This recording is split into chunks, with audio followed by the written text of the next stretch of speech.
Window, one thought, take one.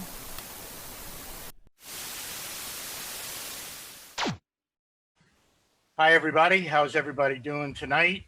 We want to thank you for being here again with us on a Wednesday night.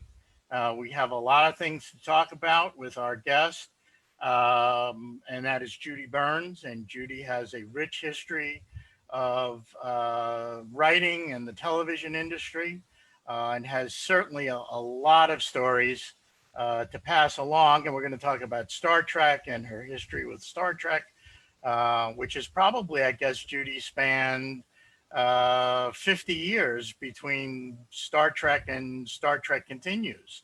Yes. So we're going to talk about that. I want to encourage everyone, if you have any questions, just put your questions on Facebook, and as we can, we'll read them out. But feel free to ask Judy any question that you'd like to know something about.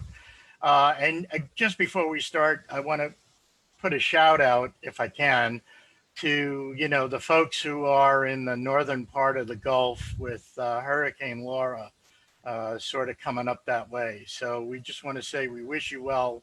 Nobody needs what's going on in light of everything else that's happening, but we just want to wish you guys well and hope you make it through safe and sound. So having said that, I would like to introduce our guest. And please welcome Judy Burns. Hi there. Glad to be here. I feel like I'm in the studio. You look like you're on the beach, but that's good.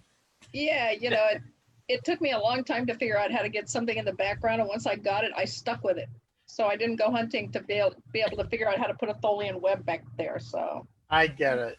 you're looking at Hawaii, maybe Puerto Rico. God knows. I don't know, but it's wherever it is, it's nice. It's nice. So just to start, Judy, and for the folks who may not know you as well as some of the others, just give a little bit about your background. How did you get started? When did you get started? That type of thing. I was a student at UC Irvine in California, and one day happened to look at Star Trek. I think it was the episode with the White Rabbit and Alice. I can't remember what the name of it was, but I was so enchanted by that show that I became addicted. And just in passing, like every other fan, I would listen to things like Cage J, and they would have some kind of a contest where you could maybe get a meeting, with Nimoy or somebody. And so I was really addicted to it. At the same time, I was learning anthropology at the university, and I had to go up to LA to the museum to learn how to date bones. And so I had called, well, let's go back 2 steps. First thing, I wanted to go to Africa and dig bones, okay? So when Louis Leakey came to Caltech, I ran down the aisle afterwards and put a note in his pocket that said, I want to go to Africa and dig bones. Here's my phone number and my address. And he got back to me. So I met him at UCLA, and he said he would take me to Africa to dig bones, but actually he was looking for Diane Fossey in Gorilla Land. And he said he would take care of me once I got there, but I'd have to get there on my own. I called, and it was $2,500 to get to Africa, to Nairobi. Oh. So for me, I was still tutoring my way through college. That was it, poor girl. And I thought, how can I make that kind of money? So I called up Star Trek and talked to a lady called Penny Unger, who was one of the secretaries there. And Penny told me that it was $2,500 if I was a new writer on Star Trek. So I said, okay, I'm going to write one of those in Africa. And so I immediately sat down to think about how to do it, but I'd never seen a script before. Never. I'd seen some Shakespeare plays, and that was it. And so I went to LA to date bones, and I drove by the studio. I actually went over to Paramount and stopped at the guard gate on Gower. and said to him, I'd like to come in, please. I was so naive. And he said, who do you want to see? And I said, Penny Younger. And so he called Penny and she said, well, everybody's on hiatus, so you can't touch any little green ears. So, okay, come on in. So I went in and she gave me 3 scripts and a Bible and said, now go away and be good. I went away and started breaking those scripts down to see how they were done, just like they were a machine. And sat down with a friend, not Chad, but another friend, and wrote a Star Trek. I was tutoring Buddy Ebsen's children at the time. And I said to Buddy, do you know any writing agents? And Buddy said, no, but I know the writer of Davy Crockett. And he might know somebody. His name is Tom Blackburn.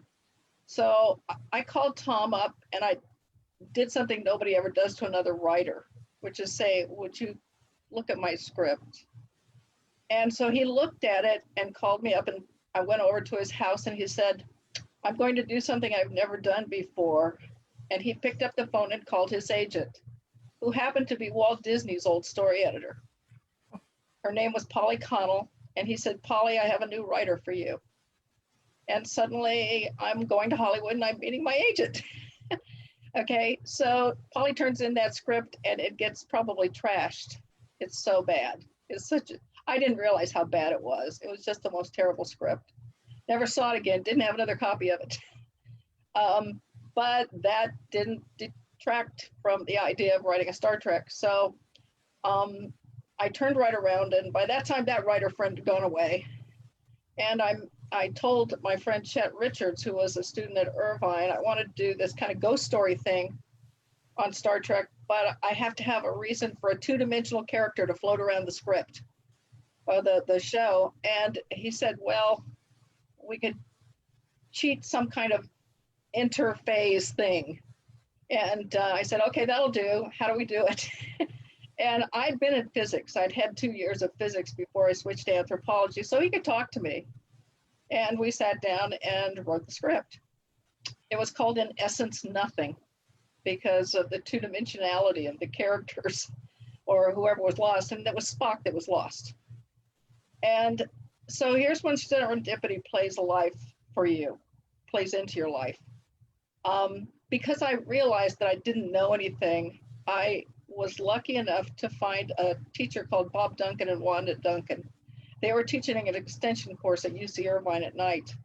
I was so poor, I could not afford the class. It was $50 and I couldn't afford it. And so I went to see Bob and I said, is there any way I could just sit and listen? And he said, well, let me see what you got. And so I showed him part of the In Essence Nothing, basically. And he said, okay, don't say anything, just shut up and come in and sit. So by the next quarter, because it was on a quarter system, I had gathered up $50. I was able to pay for the next quarter and I could talk. And by the 3rd quarter, we'd finished the script.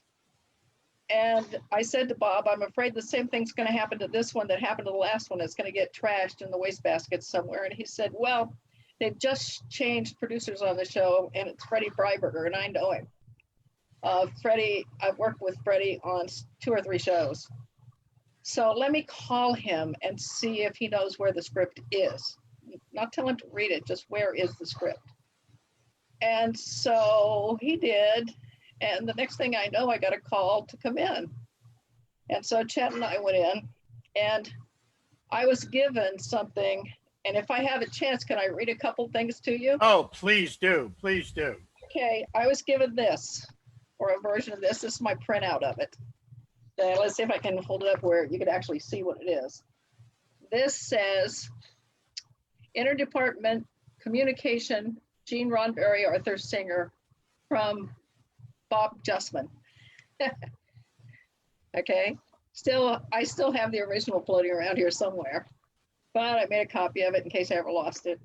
It says, Dear Fred, unsolicited teleplay, In Essence Nothing, by J.A. Burns. And by the way, J.A. Burns was because DC Fontana decided to do it that way, and I figured, what the hell, she's a woman, I can do it too.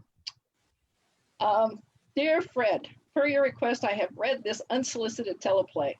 As I intimated to you, if I found the premise exciting, why then I assumed we would be able to figure out ways to make it possible for us to afford to shoot the show. I do find the premise intriguing, and I'm fairly certain that we could shoot a show like this on budget. However, I'm not as excited about it today as I was in the midst of reading it yesterday. In going over it again, I find that there are a number of pretty bad gaps in story and logic contained within its pages. I don't consider the script to be very good, but I think the idea is good. I have difficulty accepting situations wherein we have the opposing forces waiting around and not doing anything to us except warning us that they're going to cold cock us from the end of Act 1 to near the end of Act 4. And it goes on and on and on and on for 8 pages. 8 pages of laying out what needed to be done to that show. He basically gave us a roadmap. And they kindly allowed, I say us, and I don't want to be unkind, but my friend Chet is very opinionated. He's a swell guy, but he's so opinionated that they couldn't take it. And they asked me not to bring him back. And so Chet and I would work on it, and then I would go back up and talk to them, and then until we got through it, and they shot it. And so that's how that show got made. Well, that's absolutely fascinating because you never know really what's behind the story or even what's behind the opportunity. So that's fascinating. The kicker is a few years, well, about a year later, Louis Leakey came to see a friend, a mutual friend. So I got a chance to see him again, actually sit down and have an evening with him. And I told him what had happened. And he said, well, I always thought you were kind of a square peg in a round hole. So I never went to Africa. So I went and I looked at your filmography, which I'd seen before, just again to sort of refresh myself. And you were in probably 75% of the TV shows you've submitted to those TV shows that I watched when I was growing up. Yeah. So, you know, whatever you might want to let us know about your favorites, your least favorites, actors. Yeah, I was lucky, and yet I think persistent is what I would say. After I was very lucky in a way, because Star Trek was downstairs in the building I was in when I was pitching and working with Arthur Singer, who was the story editor at the time. And I credit Arthur Singer with a way of life for Hollywood. He was an old style story editor who did not believe in taking people's credits and allowing the people to write their own material. Upstairs, it turned out, was Mission Impossible. And they had sound stages right next to each other. So the thing that I started working on right after Star Trek, or during the time, once the Star Trek script was finished, I looked around to see what else I could write that I might like. And the next thing up was Mission, not even knowing they were upstairs or at the same studio or anything. And so Polly submitted a script that was like 3/4 done. Chet and I were working on it, and finally I said to Chet, yeah. And I rewrote 3/4 of it, and I couldn't figure out how to rewrite the last act that he was on. So we just kind of quit each other. He went off to continue being a physicist, and I continued working on that script as best I could. That script was turned into Mission Impossible, and I got a call to come up and see them. And they said, can you tell us who wrote what on this script? And I said, well, we both worked on things. I worked on acts 1 and 3, and Chet wrote 2 and 4. And I said, I rewrote 1, 2, and 3, but couldn't figure out how to fix 4. So if you like 4, you should call Chet. And they said, well, 4 didn't work. So how would you like to come on as an apprentice writer?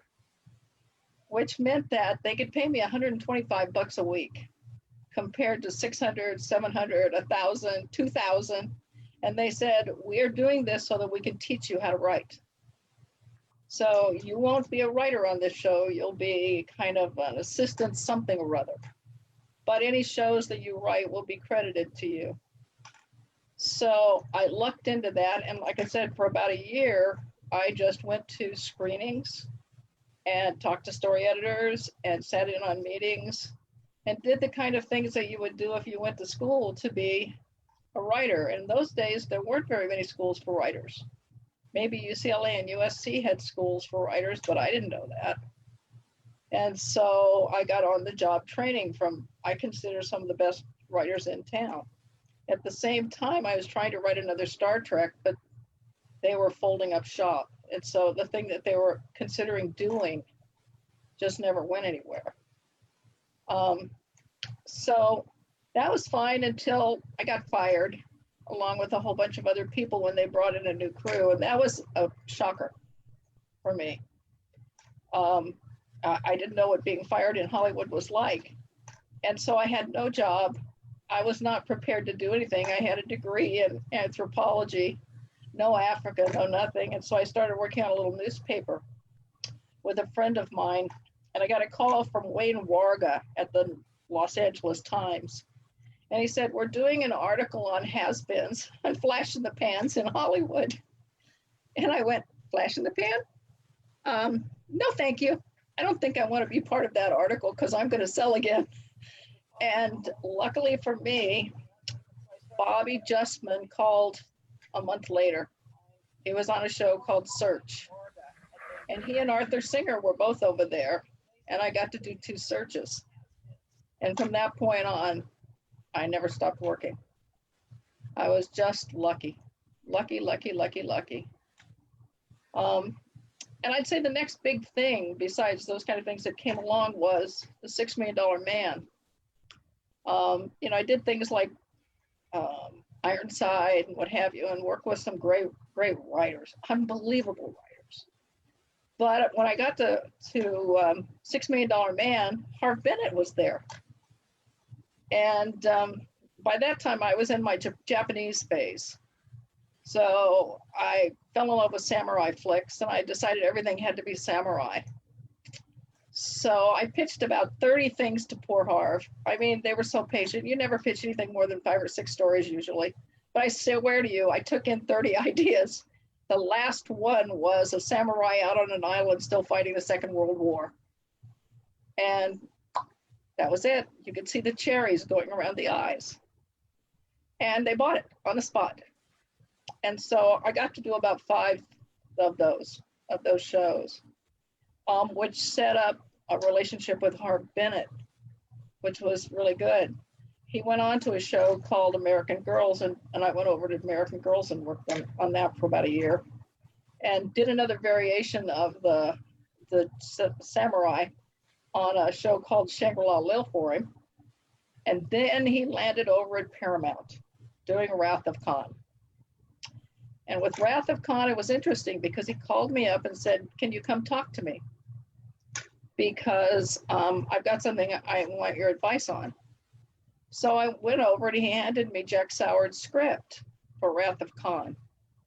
And I read it and went, well, this is okay, but, and I had a ton of notes for him, but I think the most significant note that made a difference in the film was the fact that when Spock went down to save everybody in the radioactive room, Kirk stayed on the bridge. And I went, well, I said 2 things. 1, you can't kill off Spock, okay? You can do whatever you want, but you have to leave it open enough so that you can bring him back. They will kill you. The fans will destroy you. And he said, well, yeah, but I mean, we called Leonard, and the only way Leonard would do the thing is if he died. And so I'll come back to the other scene in a second, just because I got to know Jack Sowards too. Over time, you get to know everybody in town.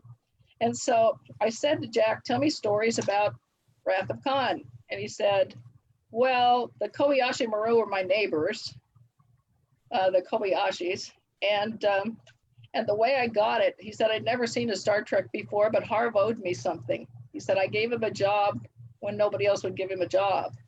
So he called me because it was supposed to be a TV movie. Okay, Jack was a TV writer, just like me.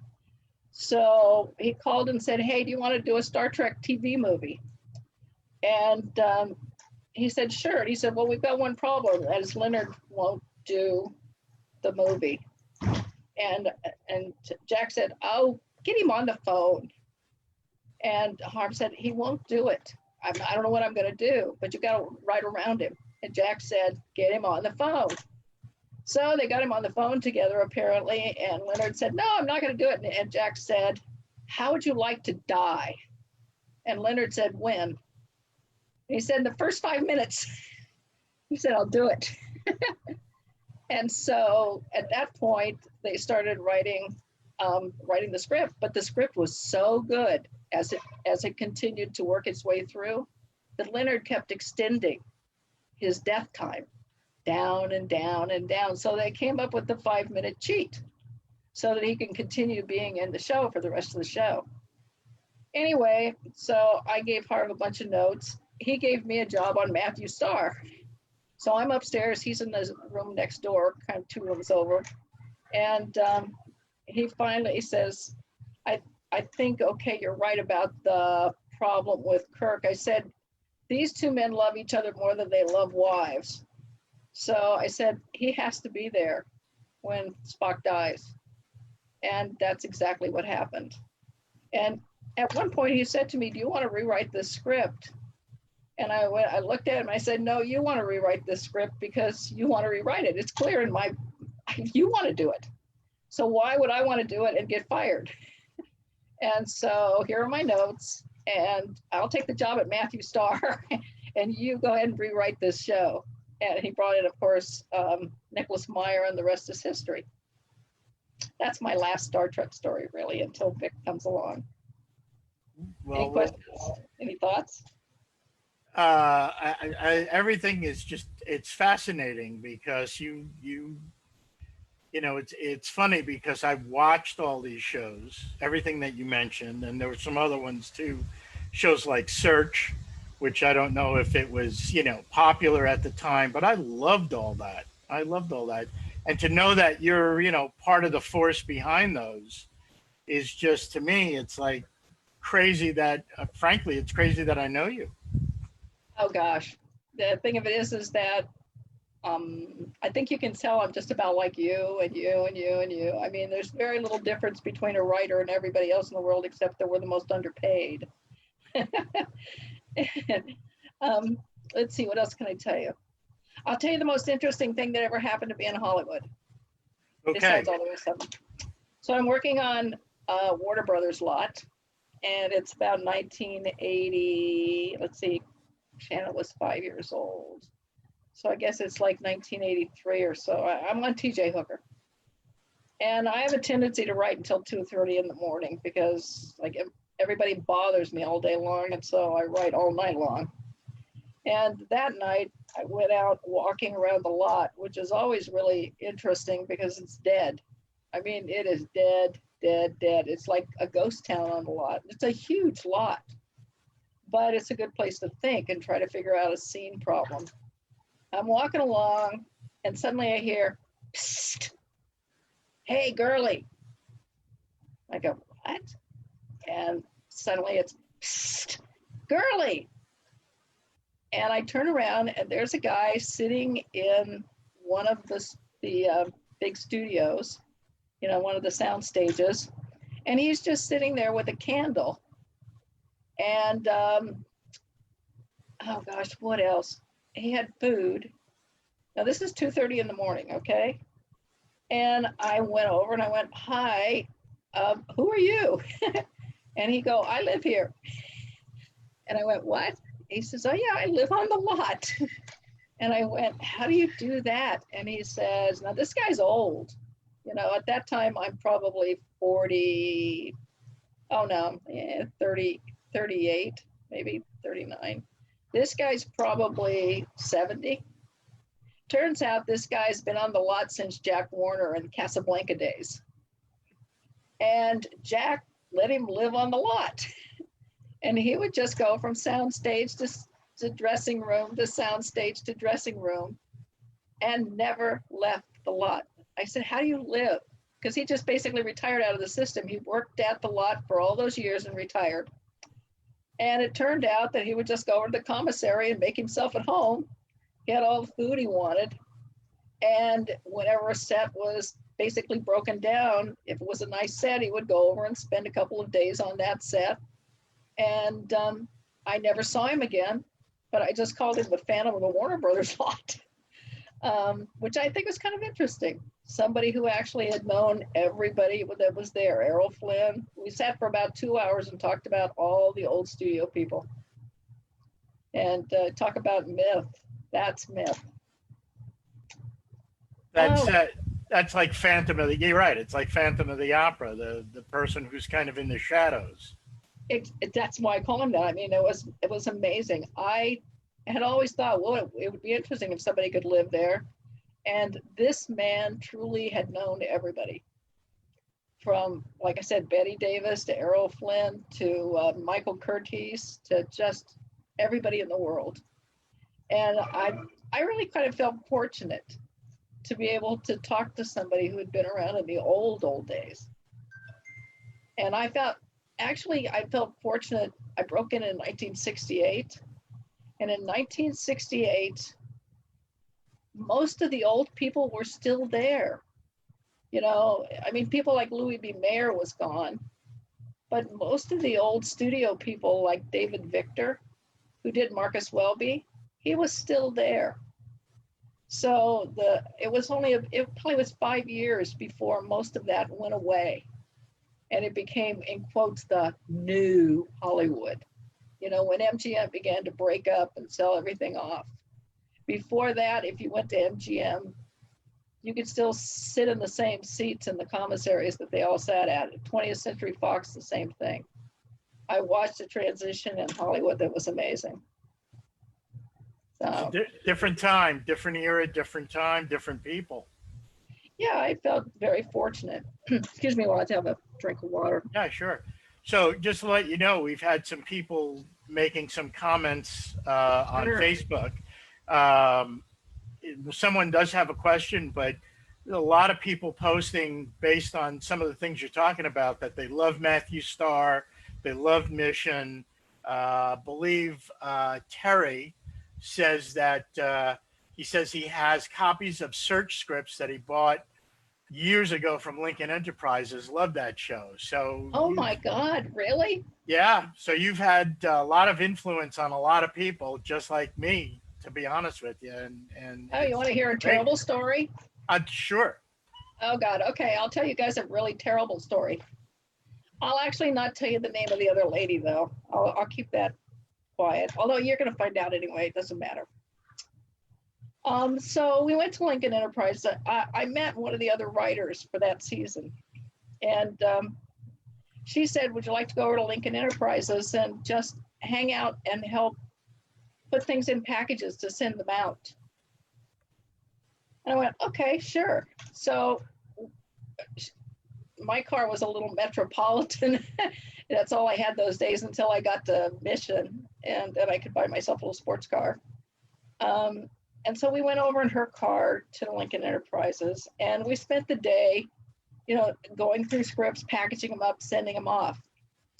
As we're leaving, suddenly Magil Barrett comes out and says, Lemmy, look in your trunk.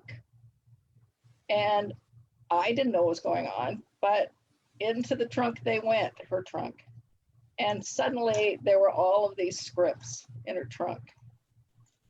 And it was ugly. And I went, oh my God. And now you got to realize all I'd written was one script at this time. Hadn't even had the job at Mission yet. And suddenly I could see my whole career going down the tubes. I mean, literally gone. Okay. They took all the scripts and they let us drive away. I have no idea whatever happened to the other writer, except that she never wrote again. I wrote a long letter to Gene Roddenberry and said, I am so sorry that this happened, but do you think I'm such a fool to steal something that you would give me? Why would anybody be that stupid, especially if they want to make a career of it and sell another one to you? He called me and said, come on over. And we had a long chat. And he said, don't worry about it. It's never happened. And so he he was a good friend and a good recommender for the rest of my career. But it was a really crisis moment in my life. I So can imagine. I mean, you kind of out there floating by yourself, and at least you had somebody like Gene who could, kind of put a lid on it. well, and like I said, I have no idea. I mean, the other writer had said that she bought the scripts, so who knows? I don't know. Right. But I do know that she never sold another thing in that town, and that's how it works. And Gene got me work, so I'm grateful for. And he was a great man. So all I can say. Great man, loved him. So if you want to talk about Vic, we can talk about Vic. Well, I've got at least a question to ask. I've been trying to go through what's on. So Denise writes, when you went to write for another show, did you have to learn the characters? Yes. Yeah, it's interesting because if I was going to go in to pitch a show, typically I would try. Now, these are the days when early on, it got better later on, but early on, there was no video recorder, okay? The first one I got was a Betamax. But early on, all you could work with was the show if it was on the air or on reruns, okay? If it had never shown before, if it was coming up and I was going to get on a show to try to write for something that had never shown before, you got a script and maybe a Bible. And it was the same as going to Star Trek all over again. You sat down to take a look and see what the Bible said and to imagine how those characters spoke. If you had 3 or 4 scripts, you started to have a pretty good idea of how they imagined them speaking. At which time you try very hard to write the dialogue the way those characters talk. The situations for the shows, typically they would let you know whether your pitch fit in with what they were doing or whether it was an oddball one. Oftentimes I sold things that were bottle shows. So it meant that I tried to sell it like the Tholian Web is a bottle show, okay? It never leaves the Star Trek sets. It never goes onto a planet, which is why they took it. And so that would be a show that was independent of most of the other scripts that they were doing, which allowed me more leeway to do what I wanted to do. It's a character show. But when they started showing the shows, or I could see the show, I would sit down and watch 2 or 3 of them. And then I had a really good idea of what they were like. If I came onto a show that was pretty new, usually they would show me a screening of what they were of the pilot, of what they were going to do. And from there, I had an idea of how to write the show. It's interesting because you have to learn to write the way people talk. And I've taught a lot of screenwriting now, and I spend a lot of time on dialogue and saying to people, go out and try to find, 50 different walks of life if you can and see how they speak. Try to go find Westerns, learn how they speak. Sci-fi, learn how they speak, learn the tech talk, things like that. So yeah, spent a lot of time working on that. Anybody else? Just fascinating. Yes, actually. Let's see. Everything's scrolling by so fast. There's so many people on, but or sort of related to the story you just talked about with the scripts in your trunk. On my trunk. Not your trunk, right? I had a little Metro that wouldn't have held scripts. But actually, a friend of ours, Samuel Cockings, wrote and was asking, because you did touch on Gene for a minute or two, and he says, what was Gene like personally? Beyond his reputation, what was he like face to face? A big bear of a man. He was overwhelming. He was like walking into a force of nature. From my point of view, had a great sense of humor. As time went on, I think he bought into the myth of Trek a little bit, and may have been more accessible to some people than other people. When I was working with Harv, Gene had to take a back seat because you had two strong personalities, two really strong personalities. And I think that was very difficult for him because he was a hands-on guy, you know, and when we did the show that we did, we had one meeting with him. Like I said, I saw him many times later. Do you have a question or thought? You went one. Well, Dan, are you signaling me? No. Okay. Go on. He basically spent about an hour and a half with us, you know, talking about the show and talking about what he thought the strong points were. And he really was not a negative person for us. He was a very positive person. And every time I would run into him on the lot, he knew who I was. And he always remembered his people and was like a giant of a man. That's all I can tell you. Loved him. So, but you know, it's too difficult to remember back to say, he said this, he said that, he said this, he said that. I can just tell you my impression was a genius and kind, very kind. Well, he always seemed that way. I had the pleasure of meeting him once. And What was that? I actually met Gene and Majel in 1972. They were guests at what turned out to be the first Star Trek convention in New York City.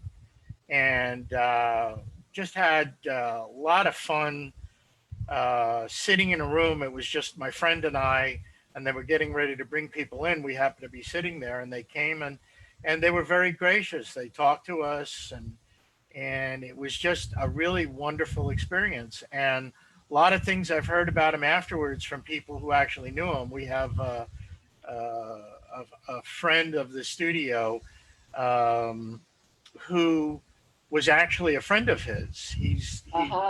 He worked now on fan films, Star Trek fan films, and he would tell us stories about how he would treat people and how he would want fans to interact and wouldn't turn anyone away. And I think that's wonderful as a person. Yeah, you know, it's interesting because I have a medium-sized hand, and every time I would meet him, you know, there would be this big handshake. His hand was so huge, you'd get lost in it. You know, he was just all around a big guy. You know, this monstrous presence in your life. When you saw him, that's all that was there was Gene. And I probably came across him in various guises for, I don't know, 15, 20, 30 times over the course of the years that I was in town. A lot of times because I was on Paramount's lot. And, you know, I was on MacGyver, right across the street from Star Trek. And you'd see Gene. And I got to tell you, I like Gene a lot better than some of the guys that came along later. I like Michael Piller a whole bunch too, got to tell you. But a couple of the other guys, That's all. A couple of more questions that came up. I want to talk about Star Trek and you know, post 1968 or 9. But Terry wrote back, and I found out Terry's a woman and not a man, so I apologize to Terry. Hey, Terry. But she'd like to know, she's the one who owns the copies of the Search script from Lincoln Enterprises. She wants to know if you have any stories about Search. I don't know that you do or you don't. Let's see. A little, not much. I was so excited to do Search. First, because it got me away from Wayne Warga and the LA Times. I got to be his writer again, you know. And once again, Bobby Justman was my hero. Bobby Justman is my hero. I would never have become a writer if not for Bobby Justman. And he knows that. I told it to him many times, and he would come to some of my classes and talk. He and Arthur Singer were so kind to bring me in, and they let me pitch until I got one. And I can't remember, let's see, which one was first. I think the Bullet was first. I'm sure it was. And, you know, Search had 3 different stars. Now, don't ask me about the third one because I cannot even remember him. But the second one was Tony Franciosa, and the first one was Hugh O'Brien. Now, what you have to know about me is when I was a kid, I had a crush on Hugh O'Brien. You know, I mean, I thought that the Western, you know, Tombstone guy, Wyatt Earp. Wyatt Earp, Wyatt Earp, brave, courageous, and true, blah, blah, blah. I just loved him. Okay, so here I get a chance, just like Spock, to meet one of the heroes of my life. And once again, I got a chance to be there in the whole time that they were shooting. And one of the highlights of that one was I had done a slide for life over the Berlin Wall. And so they did everything with him up to a particular point. Then they brought a stuntman in and did the slide for life. And afterwards, Hugh came over and said, well, what did you think? And I said, I would have preferred it if you slid down, but that's okay, I understand. And he spent, probably off and on over the 4 or 5 days that I was there talking to me. When I got a chance to do a second one, it's interesting because the first, let me go back. When you sell, sometimes the thing that sells is the concept that they already know, okay? So they already knew things like charade, all right, where the stamp is the MacGuffin, the thing that had the money, okay? I pitched that there was a scientist on the other side that had a formula that he needed to get out to the West. And they said, well, and I said, yeah, well, that formula is on a sticker on his, it's in the border of the sticker on his suitcase. Now, I had never seen charade. And so I had no idea what I was doing. I just thought, oh, that would be a really cool place to put a formula, you know, one of these things that looks like atoms all through it. You know, if you ever get a chemistry class, there are all of these H's and O's and blah, blah, blah, blah, blah, blah. And that's the thing that sold it because of charade. So I got to do that one, and I got to meet Hugh O'Brien and the lady star of the show. And once again, Arthur Singer just taught me and didn't rewrite me.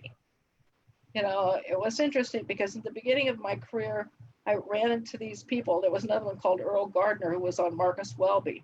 Same thing. They were the old style writers, and they were there to lead the writer through the script, not to take that script from them and change it. So Arthur and Bob just basically left me alone. When I finished it, it worked out really well. That slide for life was super, super, super good. And so they said, do you have an idea for another one? And I said, well, I don't know. I have an idea in which it's kind of like the disease of the century, you know, like like what's going on right now, okay? Panic in the Streets. I'd never seen a movie called Panic in the Streets.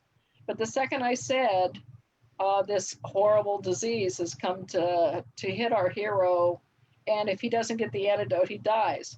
So he said, well, that's like the Edmund O'Brien film, Dead on Arrival, and Panic in the Streets together. So, okay, we'll do it. And so I'm off and running again. The problem is that when they're talking this language of films that you've never seen, it gets to be interesting. And those days you couldn't go out and rent Panic in the Streets, Jack Palance, or Edmund O'Brien and Dead on Arrival. I never seen them, didn't know what the heck they were. So I did the next best thing, and that is I'd ask everybody in the world what these things were, and began to realize that even Star Trek was using old movies time after time after time to make the shows. Mission a little bit. Mission was different.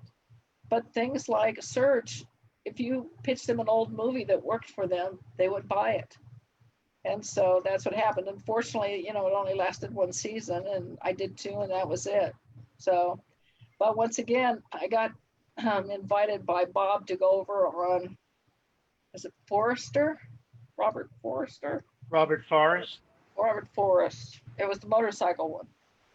And I pitched, but I didn't hit, couldn't find something that worked. So that was the last time I worked with Bob. But, you move from guy to guy to guy to guy to guy. And luckily for me, there were periods of time when I didn't work, and there were periods of time when I got on staff, and I was lucky enough to get on staff a lot. Very lucky. So, That's whatever. great. That's great. Another question. Denise wrote in, when did you go on set when they filmed your story? Yeah. In the beginning, that's all you wanted to do. You wanted to see these people do what you had written. You wanted to see the words come out of their mouth. I've told it before, but to me, the most interesting line in the Tholian Web was renowned Tholian punctuality. And that was Leonard's line. He ad-libbed it. And so, of course, you tried to get on set.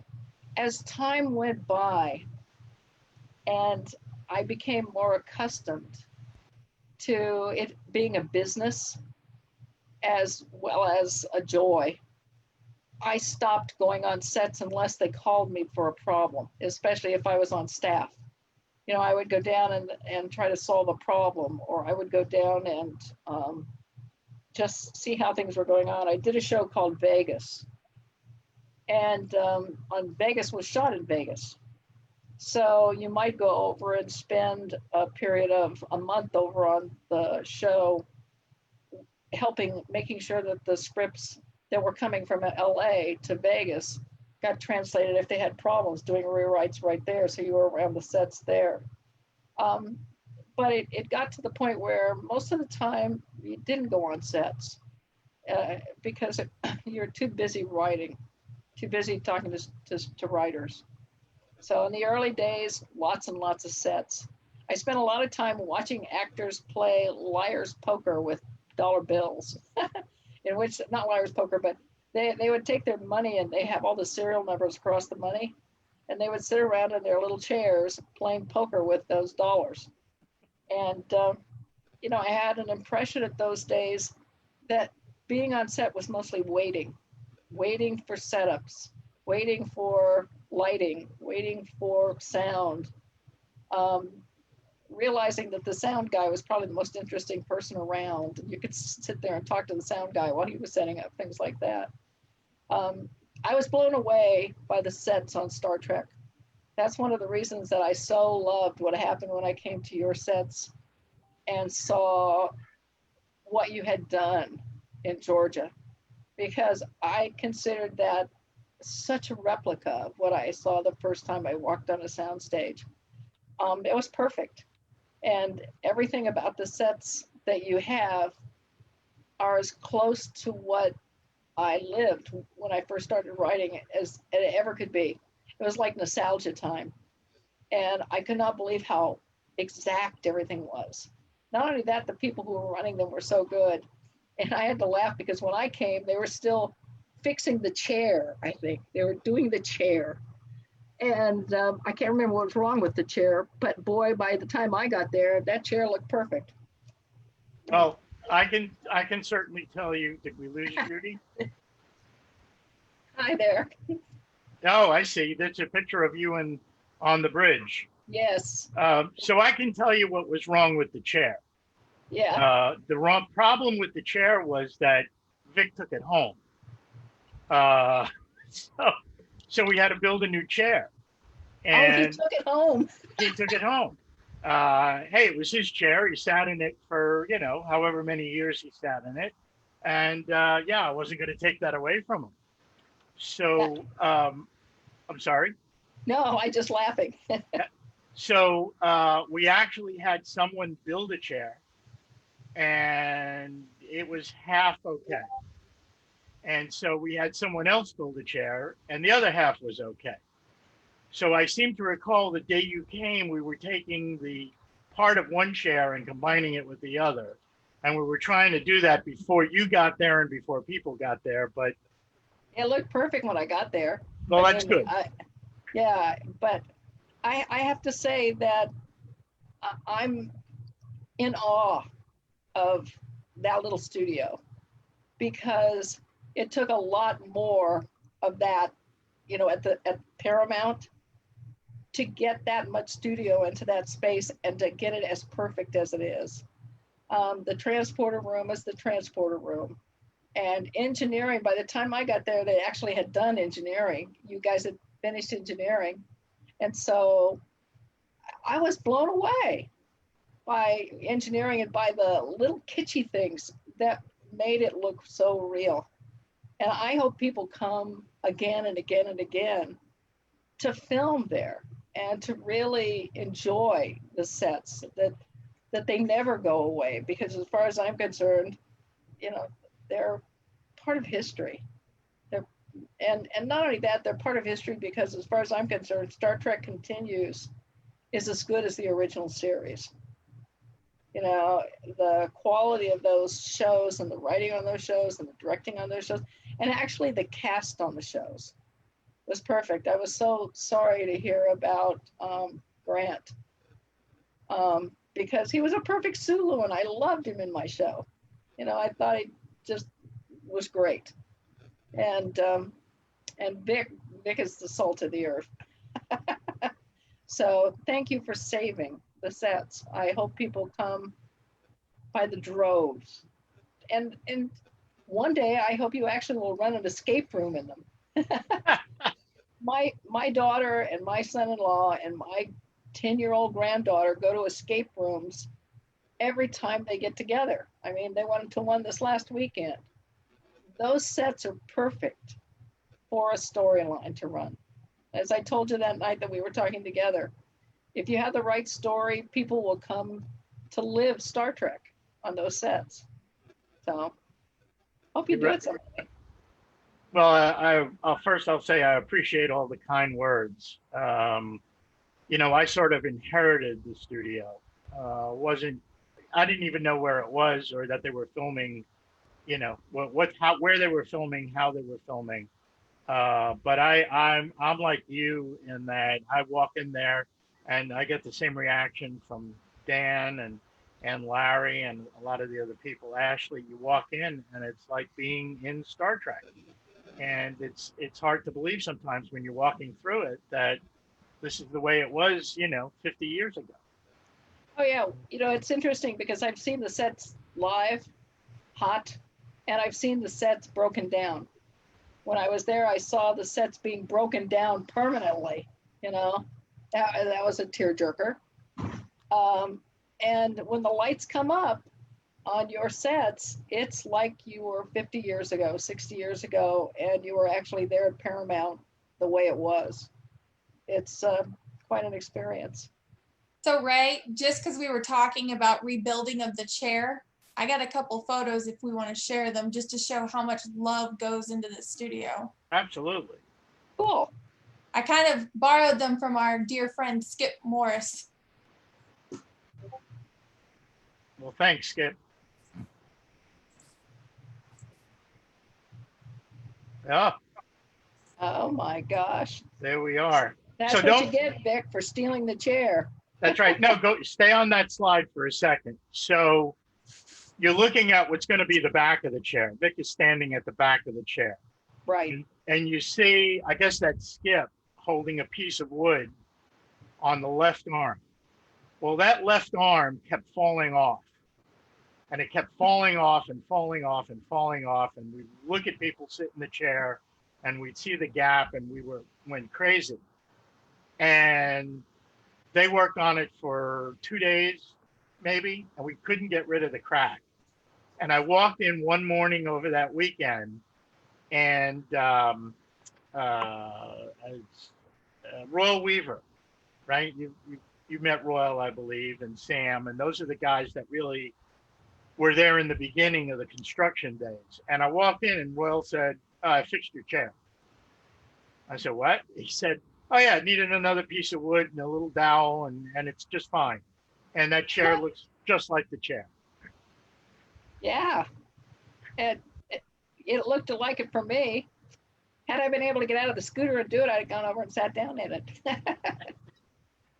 Well, you know, Judy, some of us actually, Ralph Miller and I actually had to work on one of those chairs in between scenes during one shooting of STC. We literally were taking it apart, then we'd have to quiet as they were filming down the corridor, and then we'd come back and work and pound and hammer and rebolt and repaint.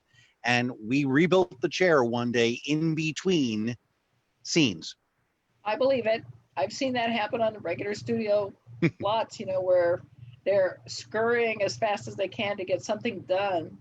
Typically, they're doing it somewhere where the noise isn't going on while somebody else is filming, but, you know, that's the way it is in Hollywood. It's even worse when you have to write while the scenes are being shot, so that you have to take the pages down on the set just as they're needing them. You know, literally, here's your pages. Same thing. Dan, I think you had a question for Judy. Well, Judy, you were talking about the force of personality that was Gene Roddenberry, but what about some of the others like Dear Captain Kirk and Mr. Spock? I've had the honor of meeting Nimoy and Scotty and even Shatner a few times, and Shatner was the most forceful of the three. The most urbane was, of course, Leonard Nimoy, and the most fun was Scotty, was Jimmy Doohan. But you tell me, you were there when they were shooting. Well, you know, it's interesting because I really just got the bird's eye view of them while they were shooting my show. Okay. In other words, they're shooting my show. Hi. My first impression was when they walked by in those suits. Truly, that was the first time I ever saw them. The 3 or 4 of them trooped in with these suits on, and I went, oh my God, that's awful. Oh my God, they've got screen doors on their heads. And then I realized that they were all stitched in. I felt so sorry for the guys. But I'll tell you, you know, what was so lucky was to be on mission. Because by being on mission, I was able to go down and, like I said, spend times on the sets while mission was doing nothing. I'm over next door, and Nichelle Nichols is just salt of the earth. She is the nicest, sweetest, intelligent lady you could ever want to know. Leonard is brilliant. What can I say? He's just brilliant. Anybody who can come up with brilliant punctuality has got to be pretty smart. But I had the honor of working with him on Matthew Starr. He directed one of them. And, you know, he just understood intuitively the story. He knew story backwards and forwards.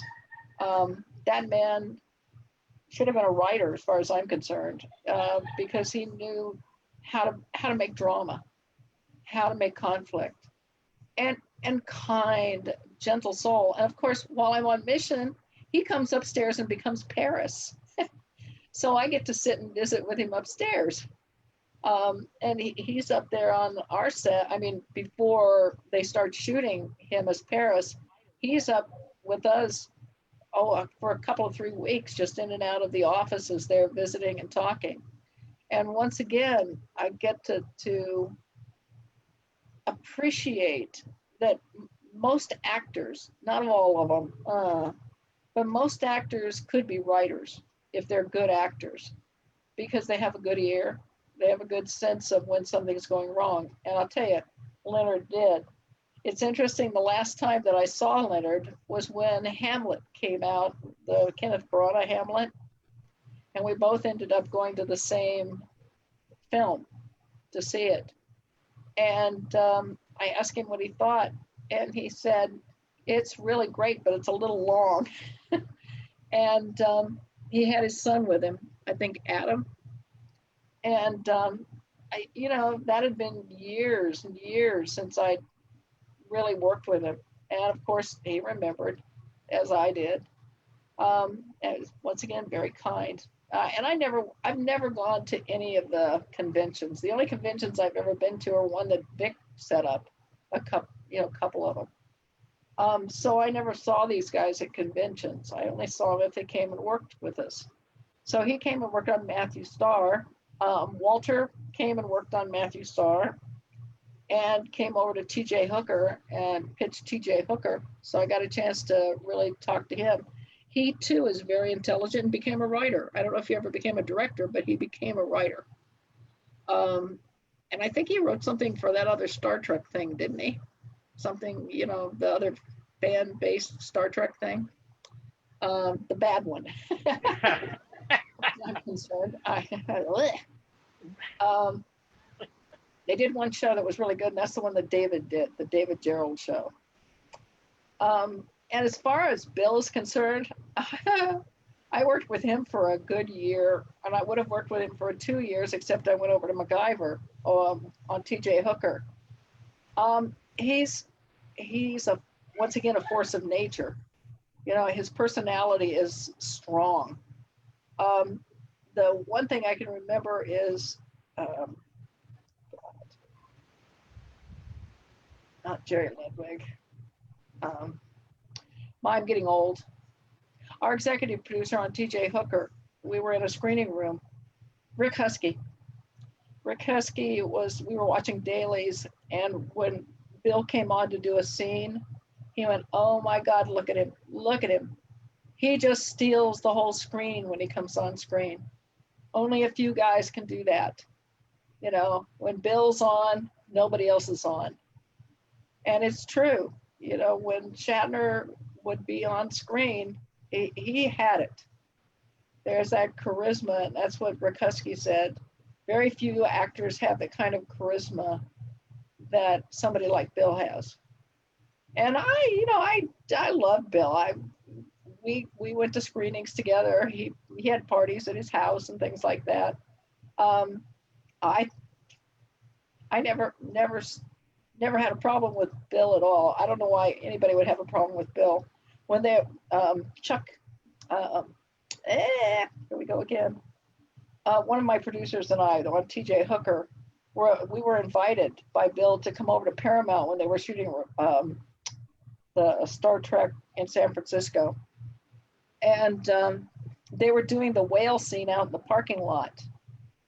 And Bill came up and said, "You got to see this, you got to see this."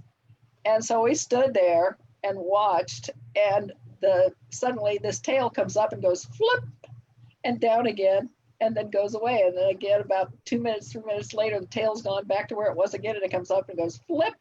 And I went, my God, they've got a full whale's tail out there in the parking lot, because that's where they shot the water scene. They flooded it. Paramount had a parking lot that was, it was very deep, and you drove down into the parking lot, and behind it was a giant blue screen, so that the screen was like an apartment building sized, of blue skies, like the thing behind me right now. And if you filled up one area of that parking lot, you could flood the whole thing. So they had tracks running underneath that parking lot with that whale's tail animated, coming up and flipping down. And he was doing one of the scenes from that. So they were getting ready to do the last scenes in the movie, I think. And what can I say? People like everybody else, except that that's what they do. Good people. When they broke down Star Trek, the show left the offices, boom, they were gone.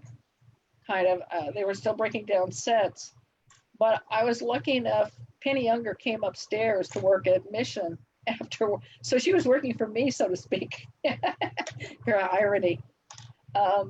And her office had the TV guide picture of the three guys in silhouette. And she said, "Would you like this picture?" And so they gave it to me. And everybody was gone at that time. They were gone. But I tracked Bill down, and then I tracked Dee Kelly down, And then Leonard was upstairs. And so I got all of their autographs on that picture. I suspect it's worth a lot of money. I suspect you're right. We had, you just mentioned, we have somebody who asked one question, which would actually lead into Star Trek Continues. But Good. you just mentioned, you were just talking about a lot of people, and you just mentioned Dee Kelly.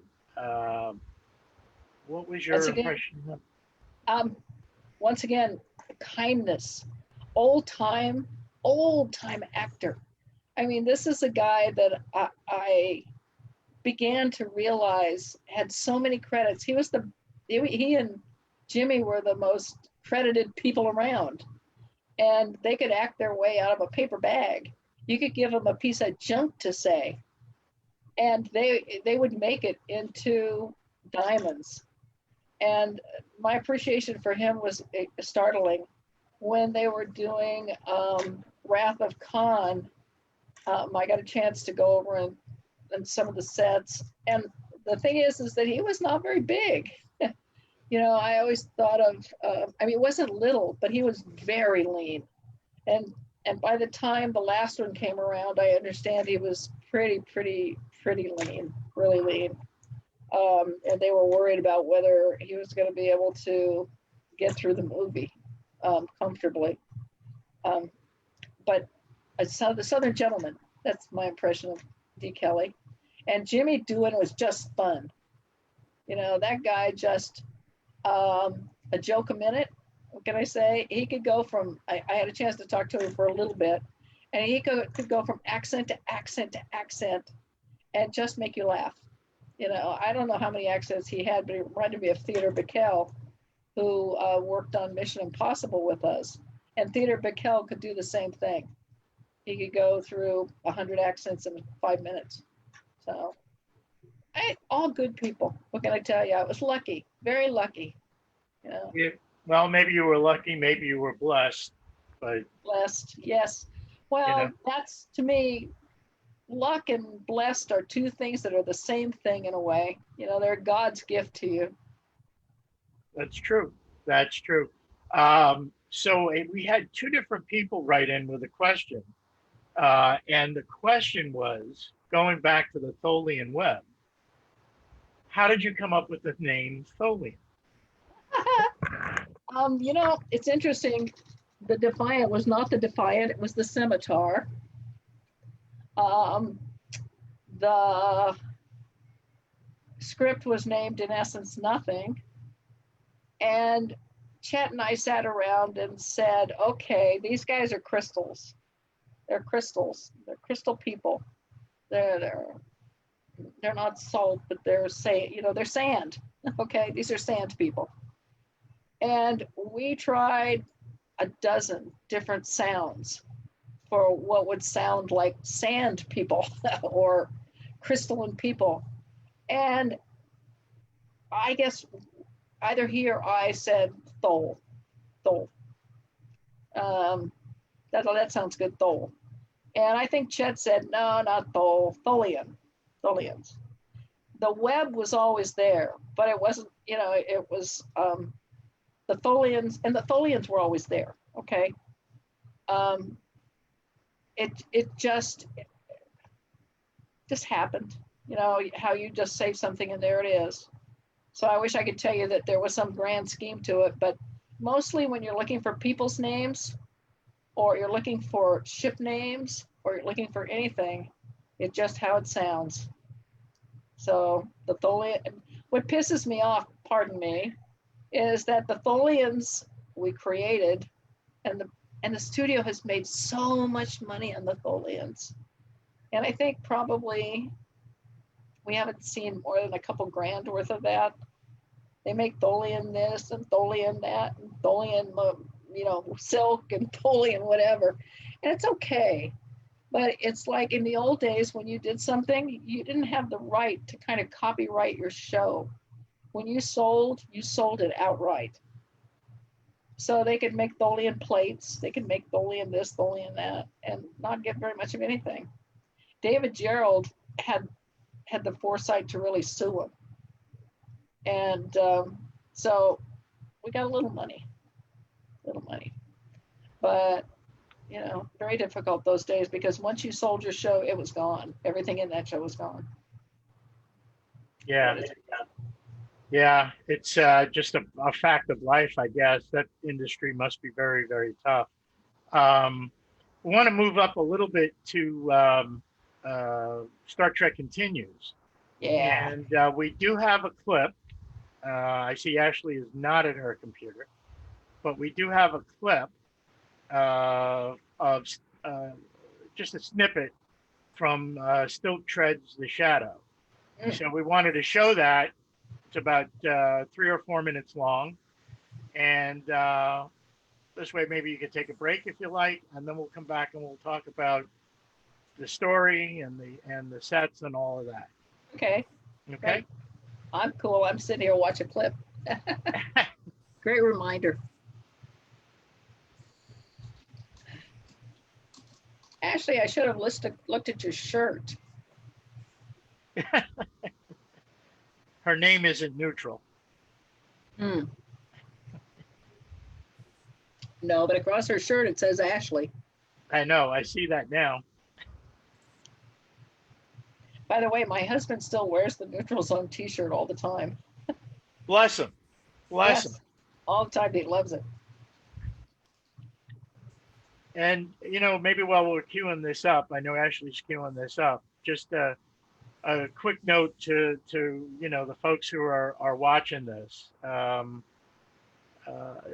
Neutral Zone Studios is a not-for-profit organization, and we do our best to make it available for everybody to come and visit and have fun, and that's really what it's all about. So if you would like to support us, we do accept donations, and you could go to neutralzonestudios.com/support-us, or you can just go to Neutral Zone Studios, and there's a link on the homepage. So, you know, we appreciate any support and help that you can give us. Correct. And Larry and you, Ray, and me, and so many others, when we're there helping produce or holding one of our fan events, we're there for free. I mean, I work for hours and I got this beautiful shirt. That's about it. Thank you for that. And for those of us who helped build the sets, again, Larry and Royal and myself over all these years, came out of our pockets. We spent weekends there, sweated our noses off to build the sets. And yes, it's a thrill to see people like Judy and Michael Forrest walk through them and act in them. And I'll tell you, I got some stories about Still Treads the Shadow if we have time. Oh, do. Okay. Keep going, Judy. So, is it Mark Cushman? Mark. Anyway, Mark. He was writing his Star Trek opus, and he interviewed me for the Tholian web section of it, and then said, you know, have you seen Star Trek Continues? And I said, no. I saw the other fan one, and it was so terrible I stopped watching it. And forgive me, other one, it's just personal preference, but I thought the Captain Kirk was terrible, and so I stopped watching. And then I realized he was in charge of the whole thing. Anyway, he said, you really should see it. I think you'd like it. And I went over and Vimeo, I think, and started watching, and I went, wow, that's really good. You're right. It's really, really good. And he said, well, would you do one? And I went, oh, I don't know. And he said, we'll pay you. And I went, okay, let me think about it. And so I called up the Writers Guild and said, look, this fan-based show is doing this. I'm sure that I cannot take this money, but can I write it? Can I actually do it? And they went, if it's a fan-based show and you're not going to take any money and you're doing it as a fan favorite fave, something like that, whatever it is, we don't know about it. We look the other way. And I said, okay, exactly. That's exactly it. And so I went, okay, I take that as a yes. And I called Mark up and said, yeah, probably I can, if we can come up with something that we all like. And so there were a lot of things that we pitched, and I don't even remember what they were. But there was one thing that I had always wanted to do as a book, which was to return to that area of space. I had no idea what I wanted to do with it, except that I had always wondered what would happen to Kirk if he didn't make it all the way back. If somehow he got stuck, that when there was this interface kind of thing, that maybe in the transporter, when he was being transported, a copy of him got left behind. And Vic thought that was interesting, but he didn't know what to do with it. And at the same time, I said to him, you know, the other thing I thought would be interesting is if you had enough time to do it, that possibly a computer could go not crazy like all the Star Trek things went crazy necessarily, but what would happen if the only person that talked to the computer was one person? That was it. And the computer started to take on the personality of that one person. But over enough time, the computer took on its own personality and it became a perversion of the original. Well, at that time, he went 3 Kirks in the same show. What if we could get Bill? I mean, that was the first thing out of his mouth. And I said, well, there's the one that's really old, that's over there, because he's been continuing to age in his space. There's the one that's inside the computer that's nuttier than a fruitcake, and yet cares for the one that's there because that's the only human he's got around. And I said, there's our guy who didn't realize what happened when he came back. That was the basic of the show. That was the idea for the show. At which point, we went through so many variations of things and we would talk. And he didn't want a love story. He wanted no love story. He refused to have a love story. And I kept saying to him, I need somebody from Kirk's past for the old Kirk to play off of. I said, I have to have it. I can't just have Kirk and Kirk. I have to have a triangle. And I believe very strongly in writing triangles in my scripts because that's what brings conflict around. And so that was probably the biggest thing that we fought about all the time, was who this person was, because he had already written a couple love stories for Kirk on the show. What was the Iris one?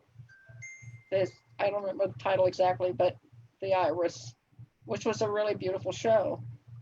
And that was it for him as far as he was concerned. That no more love stories. And I said, you got to realize that this person is not a lover. This person was somebody who meant something to Kirk in his past, so far back that she's moved on and he's moved on. You know, it's a kind of a Carol Marcus character, but it's so far back that it can't be considered to be the love story of the week. And I said, the reason I need that is because I need something for the old Kirk to hold on to and to be nostalgic about, and something for these two people to have in common. And finally, it took the last draft to get what I wanted. But he finally did it. And he said, I found somebody I think you're going to like for this role. And the rest of it, you know, once again, I called up Chet, who is my resource of resources. Chet, who is still out there in Thousand Oaks somewhere, and a telephone friend and an old buddy. And I said, Chet, I need to recreate kind of the interface without making all web stuff and things like that. And I said, I have an idea that it's a black hole that's causing it this time in some way. And we sat and chatted about black holes on one side of the thing and black holes on the other side, and decided that if you could put the binary together, you might be able to cheat something that would allow us to go over to the other ship again, the Defiant, the way we had done it the first time. And basically, when we went over to the Defiant this time, we're expecting to still find bodies lying around because it's been just space, you know. And one of the things that he wanted was the fact that the bodies were all gone. Okay, where'd the bodies go? Where'd the bodies go? Because one thing, he didn't want to have to put all the bodies around the ship. You know, he didn't want to have to litter the place with bodies. That's hard. But the other thing is he wanted to see the ship empty, absolutely empty. That brought us to the next bone of contention, which was, where was the old Kirk? And I kept saying, I want him in a cryogenics chamber. And the reason I want him in a cryogenic chamber is because hundreds of years have gone by in that universe, long enough for the computer to go nuts. And that would allow, you know, basically the computer tossed him back into cryo enough so that he would bring him out, they would visit, do things, and they'd go back in cryo until the computer could find a way to get him home. The computer had promised to get him home. And that was the one thing that made the computer kind of human.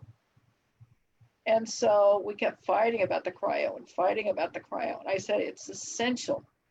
The cryo is essential. And finally, he built the cryo. And the other thing that, you know, there were just so many little things that he had one POV and I had another POV. He had the director's and the actor's point of view, and I had the writer's point of view. And the other one was the little box that was the subliminal box. And I kept saying the way he's able to control Kirk during the times that the old Kirk is in cryo, is I said he's brainwashing him, you know, basically telling him again and again and again that everything's going to be okay. He's going to get him home. They're best friends. They're everything.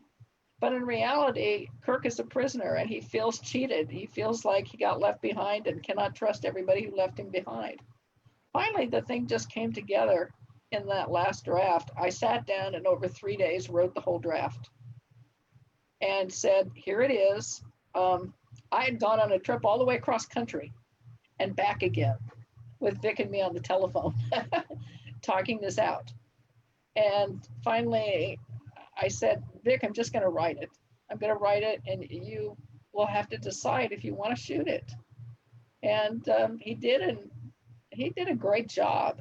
I mean, when I saw him in that makeup, I just went, wow, that's incredible. He did the most amazing job. I said, who needs Bill? Because he not only had the plastics, he had the attitude and the voice down. And if anybody was ever meant to play Kirk, it's Vic. He's got that charisma again. It's the same thing that Bill's got. He's got the voice first and foremost. But, you know, I have to give him credit because he not only is this incredible writer, actor, voice actor, but he's a musician. I mean, when you put all those things together, it's like the whole package is there. And that's what makes it work. And that's what made that show work. He fell in love with old Kirk and he made him work. He gave him pathos and made him a hero. You know, it was on the page, but he did it. And as far as I'm concerned, I can't thank him enough, because it does give you a sense of fulfillment of coming full circle, you know, bookending your life in a way. Because I had, once I quit Hollywood. I was 45. I'd had 3 guys die on me of heart attacks in shows that I was on. And I said, that's it. Gonna be poor now. Stopping, going back to school, getting PhD. That's it. Never doing this again.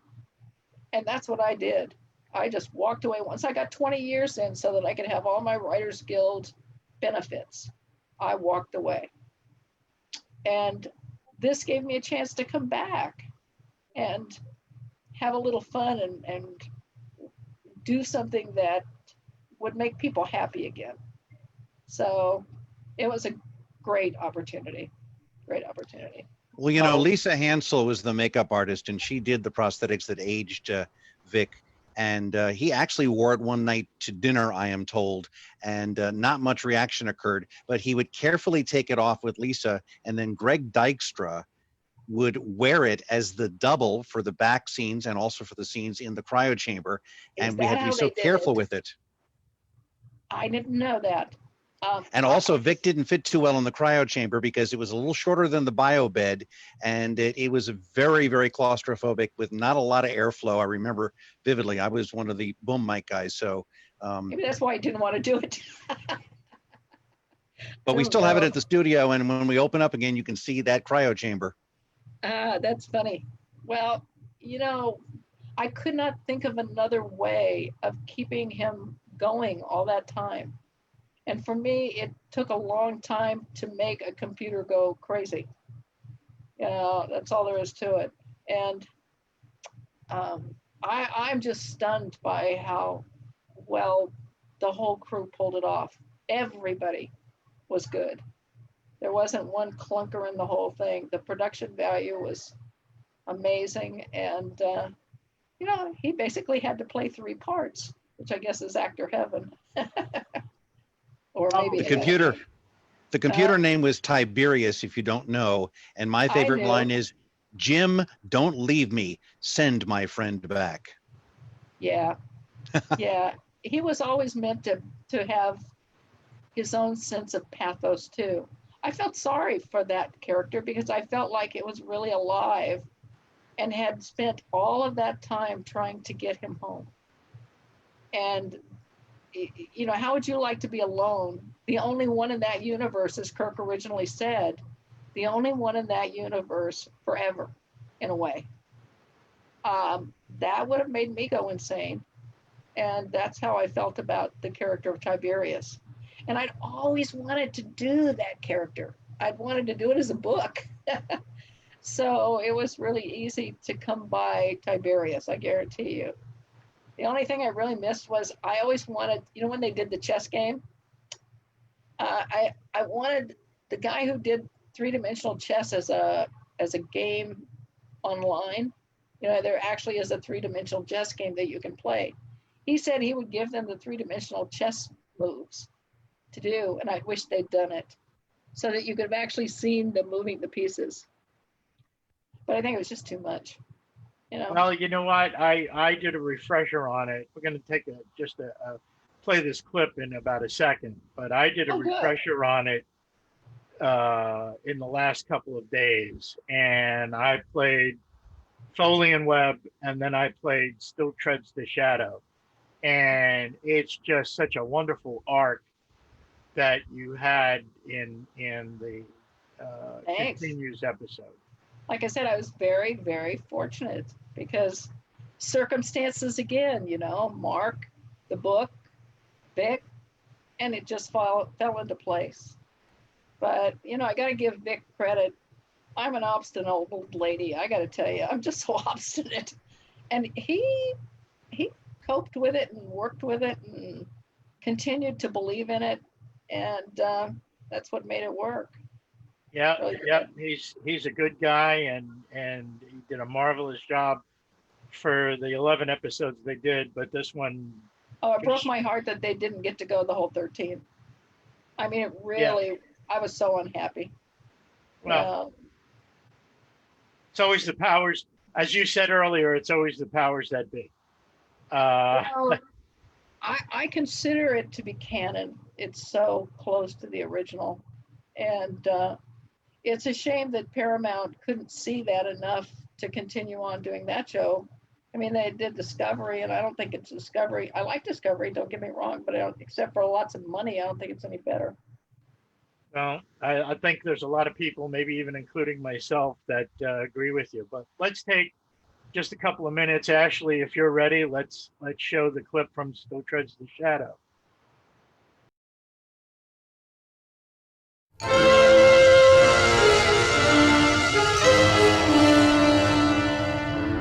Captain, an unusual reading nearby.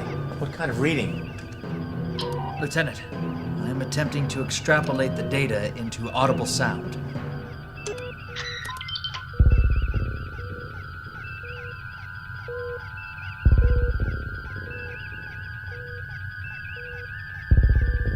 That's no engine. Uhura, can you speed it up?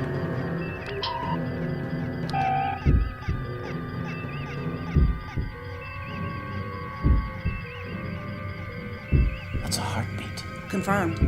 One set of life signs on Cressida 2's moon.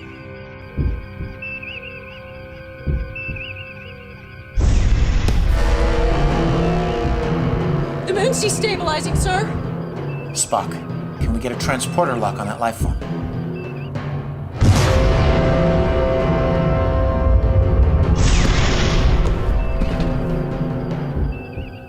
Still detecting faint life signs. I think we can rule out the moon.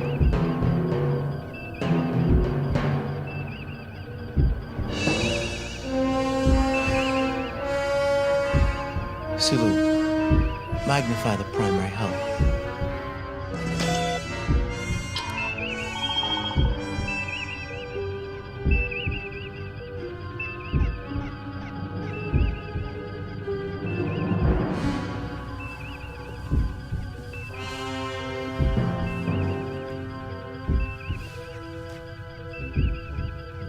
Defiant. Affirmative. The ship's wave signature is out of phase from when we last encountered it. And life support has been reestablished. Life support? There was no one left alive on board. There is now.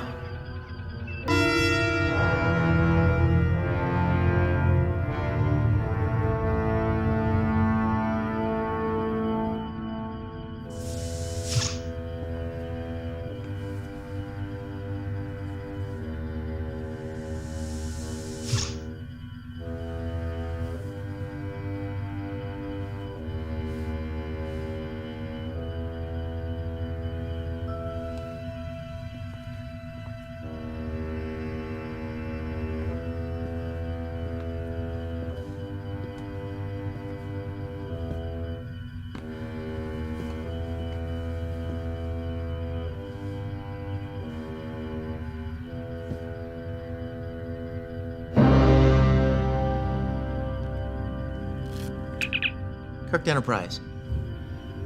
The bridge is empty. It was filled with dead crewmen the last time I was here. Captain, maybe we can examine the ship's logs, figure out what happened. Transferring. Scott, Captain. Somebody's been souping up the engines. Should make at least 115 now. Warp 15? Cutting in, Captain? Go ahead, Bones. You should have listened when I said we should hightail it out of here. Why? Come see for yourself. On my way.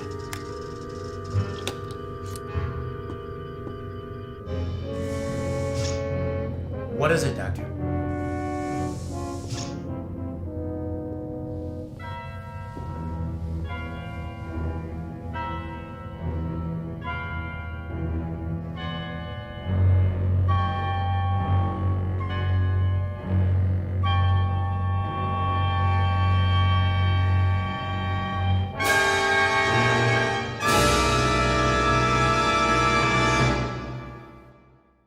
There we have our clip from Still Treads the Shadow. It still gives me a little bit of goosebumps when I see that. I kind of edited that just so that we could get, something reasonably short. Hell of a big teaser, huh?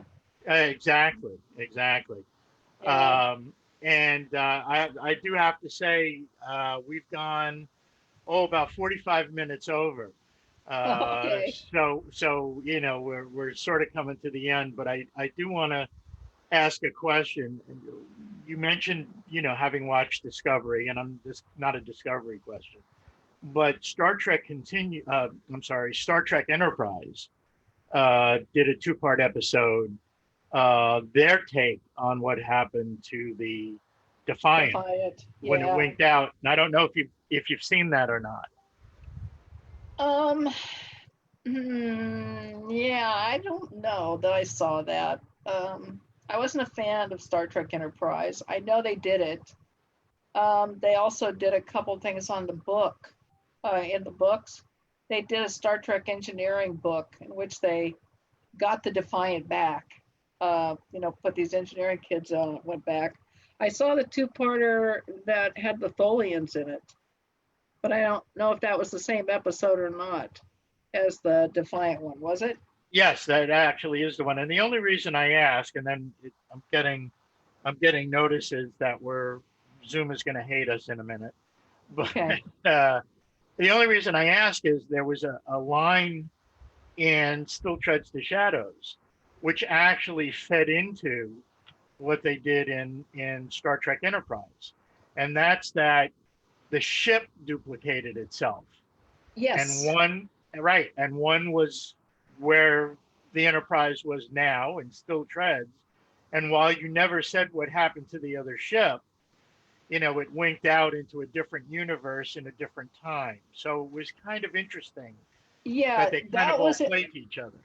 That was not knowing really what had happened over at Enterprise. So I'll tell you, it really was what happened because of the book, because of that Star Trek engineering book and them having brought an Enterprise back. Even though that's not canon, it's a different version of it. That line actually came because of that, because I felt like I can't destroy what was in that book. So I'll cover it by suggesting that when you go into one of these rifts, it can multiply and multiply and multiply. And so that covered that. It was not because of Star Trek Enterprise, though. And I didn't dislike Star Trek Enterprise one way or the other. I just never got into it. I liked Voyager. I liked Deep Space Nine. Obviously, loved Next Generation. But Enterprise, I never got into the characters. So, I never really watched it. I watched the Tholians. I think I found it somewhere online and watched it. And then I was pissed because they turned them into crabs. Exactly. And I understand why they did it. I mean, I do know why they did it, because they wanted the shell like a carapace. But claws, yeah, no, not that way. At least they kept the head the same. And the reason I'd care about the head the same was because Mike Miner was one of the first people I met when I went to Star Trek. And Mike was just breaking in at the same time. And Mike said, I've got a job on your show to make the Tholian commander, Loskeen. And I said, oh, that's really cool. What are you going to do? And he said, I'm going to light it up and put lights on it and make it great. And of course, Mike became a great set designer after that, and was the one who came up with the genesis on Star Trek Wrath of Khan. And then unfortunately died of AIDS. Oh. Yeah, just really a sad time. Lost a good friend. So. Well, we are way past the limit. We are way past the limit. But people have stayed, and people keep writing in and asking questions. But I think we're going to call it a night. First, I want to thank you, Judy, for being here. Well, thanks for inviting me. I appreciate it. It was fun. And we definitely want to have you back if you'll have us. Oh, of course. Once everything calms down in the world as it is, we want you to come back to the studio. Thank you. But thank you so much, and thanks for your friendship. And thanks Dan, too. And thanks for your stories, and we will definitely talk soon. Thank you so much. Okay, everybody, give to the system. Give to the system. Keep it alive. Okay. Thank you so Live much. long and prosper. There we go. There we go. All right, Ashley, take it away. All right, thanks, guys.